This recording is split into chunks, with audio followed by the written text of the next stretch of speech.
हनुमान महाराज की जय, भगवान बाबा महाराज की जय, माऊली दादा महाराज की जय। ओम नमो जी अध्याय वेद प्रतीप अध्याय जय जय सवसव्य अध्यात्म रूपाय देवा तोची गणेश सकलमती प्रकाश मणे निवृत्ती दासु अवधारी जोजी प्रभु रामचंद्र भगवान की जय। आय हरि सर्वभूति श्री राम सद्रूप मिथ्य योग मिथ्य शाप मिथ्य विरहाचा प्रताप चिन्ह स्वरूप श्री राम। चरितम रघुनाथस्य शतकोटि प्रविस्तरम एक एकमक्षरम पुंसा महापातक नाशनम एक बाणी एक वचनी एक पतनी। मर्यादा पुरुषोत्तम भगवान श्रीरामचंद्रांचं चरित्र हे जीवाचं कल्याण करणारे, प्रपंचातील सर्व प्रश्नांची उत्तर आहे, संसारात आपलेल्या जीवाचं केवळ एकमेव विश्रांती स्थान आहे, अशी ही अविट रसाळ आणि पवित्र श्रीराम कथा या ठिकाणी आमचे सद्गुरू हरिभक्त परायण आमचे काकाश्री माझेच नावकरी यांच्या श्रीमुखातून आतापर्यंत आपण 5 ओव्यांचं असणारं प्रभूचं चरित्र श्रवण केलंय। यापुढे सांगायचा प्रयत्न करतो। या पंचकृषीचं आराध्य दैवत प्रभू रामचंद्रांचे जीवस्य कंठश असणारे श्रीराम भक्त हनुमानजी यांच्या चरणी नतमस्तक होतो आणि आपले सर्वांचे गाईड हरिभक्त परायण परमपूज्य गुरुवर्य आमचे मार्गदर्शक आमचे गुरुवर्य आदरणीय बाबा महाराज यांच्या चरणी नतमस्तक होतो आणि जी सेवेची संधी दिली आहे ती सेवा करण्याचा प्रयत्न करतो। आतापर्यंत आपण अरण्यकांडाच्या उत्तरार्धामध्ये आता शेवटच्या वयामध्ये आता नंतर महाराज सांगतीलच, परंतु कथेचं अनुसंधान असं आहे की प्रभूला काय होऊ लागलाय, विरह होऊ लागलाय। प्रभूला जे असणारं नैसर्गिक वातावरण आहे त्या वातावरणाकडे पाहिल्यानंतर सीतेची आठवण होऊ लागली आहे आणि या ठिकाणी पैठणचे सुप्रसिद्ध श्रीमंत साधू नाथबाबा सांगतात की प्रभू रामचंद्र आणि सीतादेवी हे वेगळे असू शकत नाहीये, यांना प्रभूंना सीतादेवीचा विरह होऊ शकत नाहीये आणि प्रभूपासून सीतादेवी या ठिकाणी वेगळे असू शकत नाहीये, परंतु हे असणारं माईक आहे।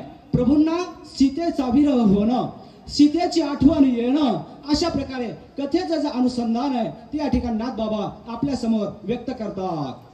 श्रीराम ज्ञान विज्ञानाभिव्यक्ती श्रीराम विकल्प ब्रह्म मूर्ती श्रीराम चिन्मात्र दशरथी सीतापती प्रब्रह्मा।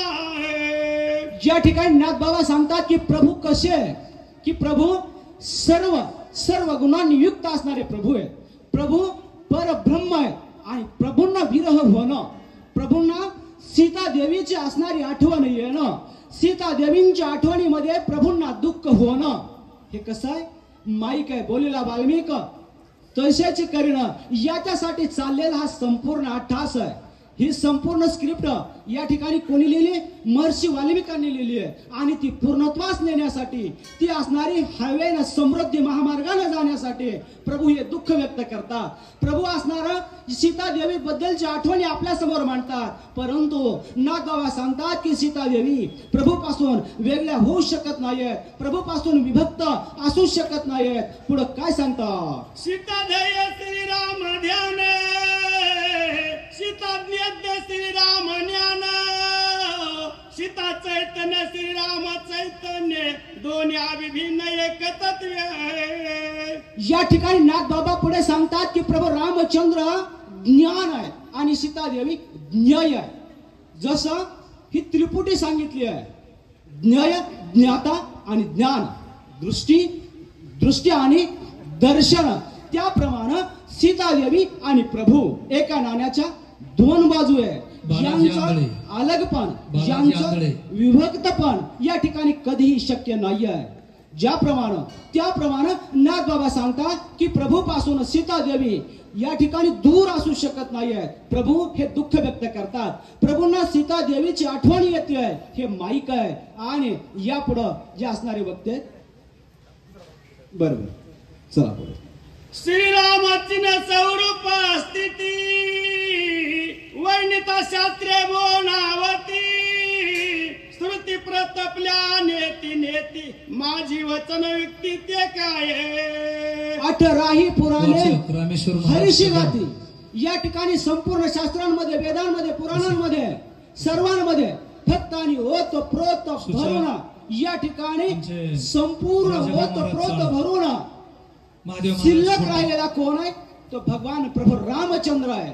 या ठिकाणी सर्वांनी वेदांनी शास्त्रांनी गायलंय त्याप्रमाणे माझा प्रभू हा कसा आहे? सीता देवी पासून वेगळा असू शकत नाही आहे. माझा प्रभू सीता देवी आणि प्रभूंचा अलगपण आणि त्यांच्या जीवनातील दूरी ही माईक आहे, अशा प्रकारे नाथबाबा सांगतात.